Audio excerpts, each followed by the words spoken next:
समोर तुम्हाला दिसतंय बद्रीनाथ मंदिर आहे आणि हा बर्फ पूर्ण डोंगराने झाकलेला असेल. आम्ही आता निघालो आहोत भारतातलं पहिलं विलेज जिकडून चायनाची बॉर्डर दिसते. केदारनाथवरून गौरीकुंडला रात्री पोहोचलो अराउंड 2:30च्या जवळपास आणि त्यानंतर आम्हाला एक टेंट मिळाला, तो पण टेरेसवर. त्या टेंटमध्ये आम्ही रात्र काढली आणि सकाळी आपण निघालो आहोत आता बद्रीनाथकरिता. नमस्कार मंडळी, तुमचं पुन्हा एक वेळेस मी स्वागत करतो आपल्या आवडत्या चॅनलमध्ये काही गोष्टी मनातल्या. काल रात्री केदारनाथून स्टार्ट केलं होतं आम्ही चालायला अराउंड म्हणजे संध्याकाळी 7 ते 7:15च्या दरम्यान आणि रात्री 2:30 वाजता आम्ही गौरीकुंडला पोहोचलो. आता गौरीकुंडला पोहोचल्यानंतर इकडे रूम्स वगैरे काही नव्हते कारण की काल खूप जास्त गर्दी होती आणि उतरणारे सगळे लोक अगोदर रूम्स बुक करत होते. तर त्याच्यामुळे गौरीकुंडमध्ये आम्ही एका टेरेसवर असा छोटासा टेंट घेतला आणि ह्या टेंटमध्ये आम्ही रात्रभर राहिलो. प्रचंड थंडी होती. आता पुढचा प्लॅन असा आहे की हिमांशूंची बॅग इकडे मोठी बॅग जी होती ती गौरीकुंडमध्ये आणि माझी जी बॅग आहे ती सीतापूरमध्ये. तर आम्ही अगोदर सगळ्यात पहिले तर बॅग कलेक्ट करणार आहे, नंतर सीतापूरला जाणार, माझी बॅग कलेक्ट करणार आणि नंतर पुढचा प्रवास म्हणजेच आपण आज जाणार आहोत बद्रीनाथला. तर तुम्हाला या ब्लॉगमध्ये बद्रीनाथचं दर्शन करायला मिळणार आहे आणि हा सगळा प्रवास एन्जॉय करायला मिळणार आहे. तर हा ब्लॉग तुम्ही शेवटपर्यंत नक्कीच बघा. केदारनाथून निघाल्यापासून ते गौरीकुंड पोहोचण्यापर्यंत आम्हाला ऑलमोस्ट सकाळ झाली होती आणि त्यानंतर सकाळी उठल्यापासून जी आम्हाला भूक लागली त्या आम्ही सरळ हॉटेलच्या शोधात होतो.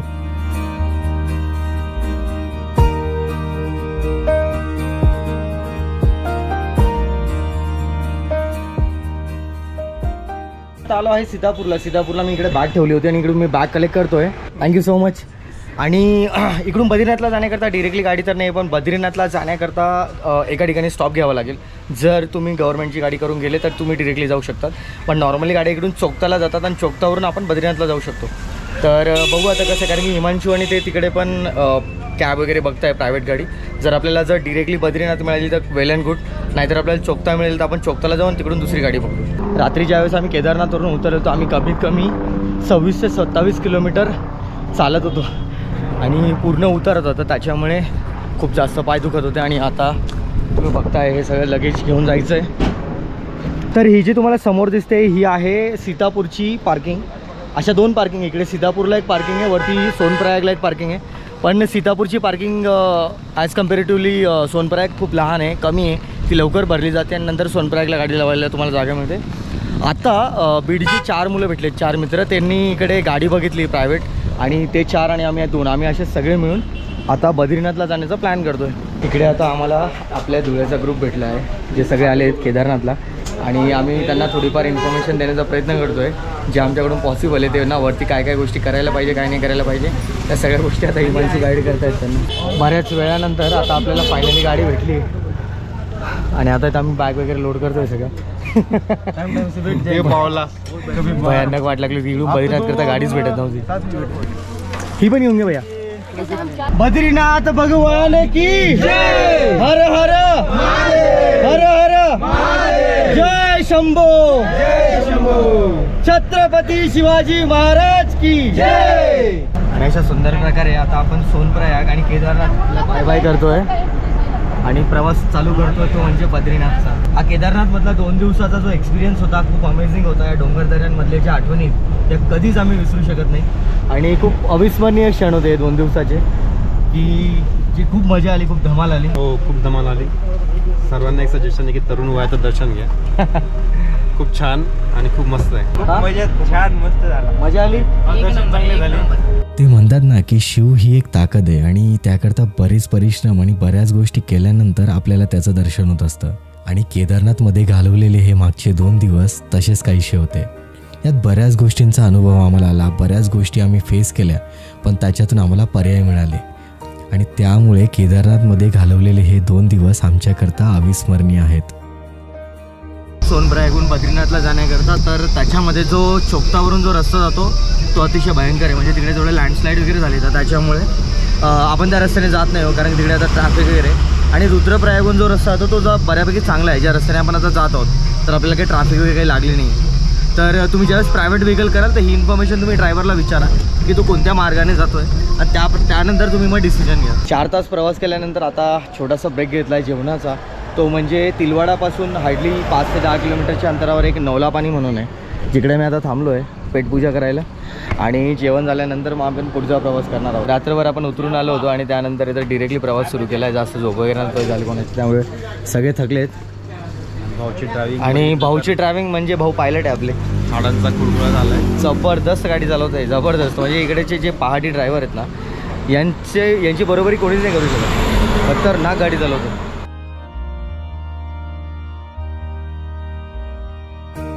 सोनप्रयागवरून बद्रीनाथला तुम्ही ज्यावेळेस रुद्रप्रयागच्या रस्त्याने जातात तर वाटेत तुम्हाला बरेचसे प्रयाग बघायला मिळतात. प्रयाग म्हणजेच 2 नद्यांचा संगम.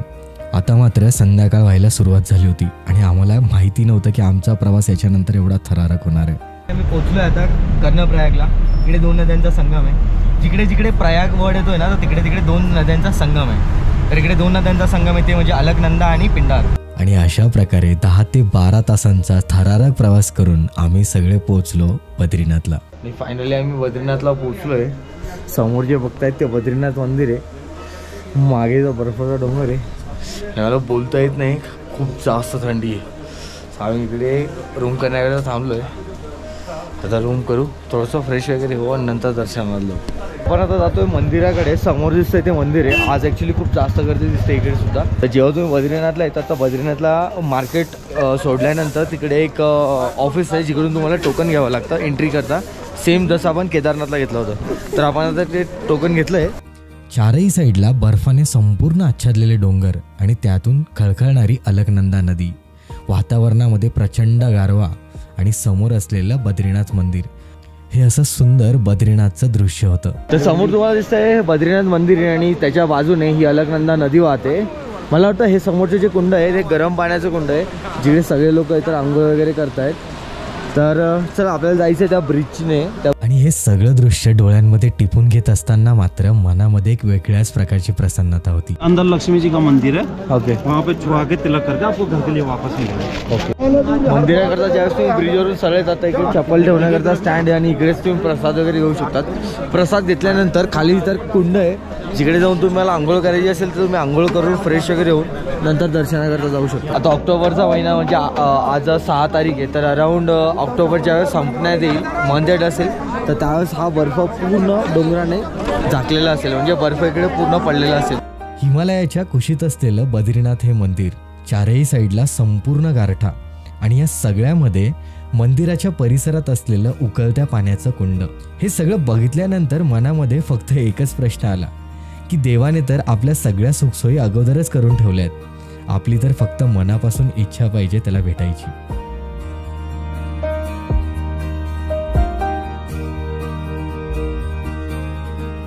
तर अशा सुंदर प्रकारे आता आंघोळ वगैरे झाली आणि आम्ही आता रांगेत जातोय दर्शनाच्या. छत्रपती शिवाजी महाराज की जय. जय भवानी. जय शिवाजी. जय भवानी. जय शिवाजी. हरे हरे महादेव. हरे हरे महादेव. गणपती बाप्पा मोरया. मंगल मूर्ती मोरया. दर्शनाकरता लाईन मध्ये उभे असताना आपली ओळख झाली होती आपल्या वसईची आणि ठाण्याच्या बांधवांसोबत. मजा आली, खूप गप्पा करतोय आम्ही. आणि भाऊजोबांचं चॅनल आहे आपल्या. नाव काय म्हटलं तुझं channel? The Rohit Bhise. The Rohit Bhise म्हणून नावाचं चॅनल आहे. नक्कीच लाईक करा, सबस्क्राईब करा आणि व्हिडिओज बघत राहा. समोरून यायला मंदिराकडे 2 ब्रिज आहे, म्हणजे हा समोरचा एक ब्रिज आहे आणि तो एक ब्रिज आहे. त्या ब्रिजने जर तुम्ही आले तर तिकडून डायरेक्ट तुम्ही कुंडाकरता जाऊ शकतात आणि या ब्रिजने तर तुम्ही लाईनमध्ये यायला उभं राहू शकतात. कितने काय? 20 रुपये का एक है, 100 रुपये का. होल कैसे गिराने का उसको? होल पहली होता है मेरे भाई, देख मेरा होल. ब्रह्मा विष्णु महेश का 3 मुखी रुद्राक्ष. तर बद्रीनाथ हे मंदिर भारत देशाच्या उत्तराखंड राज्यातील बद्रीनाथ गावातील एक सुंदर विष्णूंचं असं मंदिर आहे. हिंदू धर्मामधील सर्वात मानाच्या पवित्र 4 धाम तीर्थक्षेत्रांपैकी बद्रीनाथ एक मंदिर आहे. समुद्र सपाटीपासून 3133 मीटर उंचीवर उत्तराखंड राज्यातील चामोली जिल्ह्याच्या अलकनंदा नदीच्या काठावर हे मंदिर आहे. हे मंदिर काही महिनेच दर्शनासाठी खुले असते. विष्णू पुराण, स्कंद पुराण इत्यादी धार्मिक ग्रंथांमध्ये बद्रीनाथ मंदिराचा उल्लेख केला आहे. तर मंदिराच्या मागचा आणि मंदिराच्या बाहेरचा परिसर आहे. बद्रीनाथ मंदिरालाच बद्रीधाम म्हणून सुद्धा ओळखले जाते. शंकराचा अवतार असणारे आदिगुरु शंकराचार्य यांनी 8व्या शतकामध्ये बद्रीनाथ मंदिराची स्थापना केल्याचे बोलले जाते. या मंदिराला पृथ्वीचा स्वर्ग असेही म्हटले जाते. हे मंदिर गर्भगृह, दर्शन मंडप आणि सभा मंडप अशा 3 भागांमध्ये विभागले गेले आहे. तर मंडळी, अशा प्रकारे आपलं बद्रीनाथचं सुंदर प्रकारे दर्शन झालं आहे आणि आपले 2 धाम आहे तर पूर्ण झालेत. आज सकाळी सकाळी बद्रीनाथचं दर्शन घेऊन खूप प्रसन्न वाटलं, खूप छान वाटलं आणि हिमांशूंना पण छान वाटलं. हो, खूप छान वाटलं. आणि आता बद्रीनाथमधून आम्ही अशा ठिकाणी जातो आहे जे भारतातलं पहिलं विलेज आहे आणि तिकडून चायनाची बॉर्डर आपल्याला दिसते, तर आपण त्या ठिकाणी जात आहोत.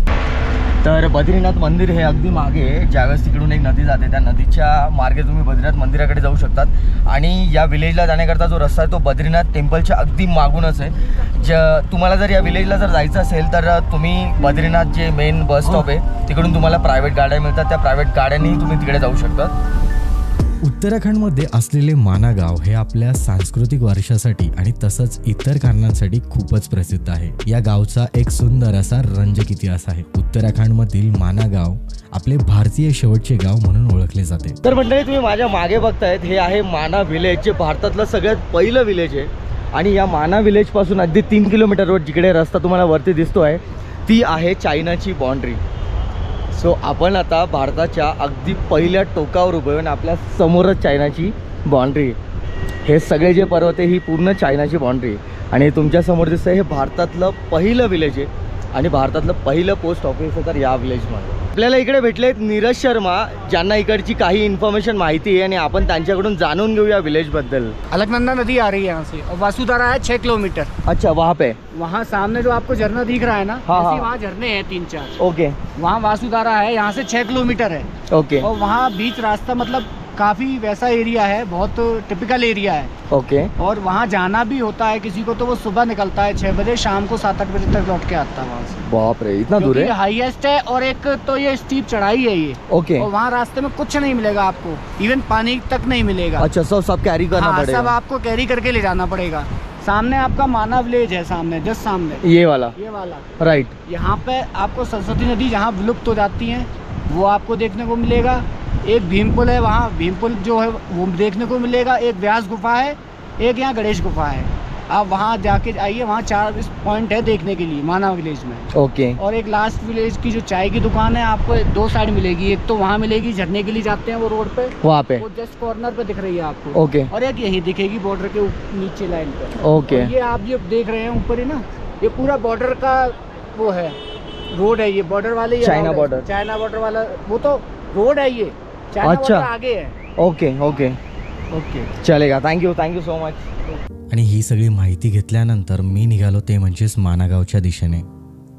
छोट्या छोट्या आणि अरुंद अशा गल्ल्या, अगदी बोटांवर मोजण्या इतके घरं, ते पण सुंदर आणि त्यावर महाभारत आणि रामायणाचे चित्र काढलेले, रंगीबेरंगी आणि इकडचे प्रसिद्ध असणाऱ्या पदार्थांच्या चहाच्या थाटामाटात रचलेल्या दुकाना, असं एकंदरीत मानागावाचं वर्णन आपण करू शकतो.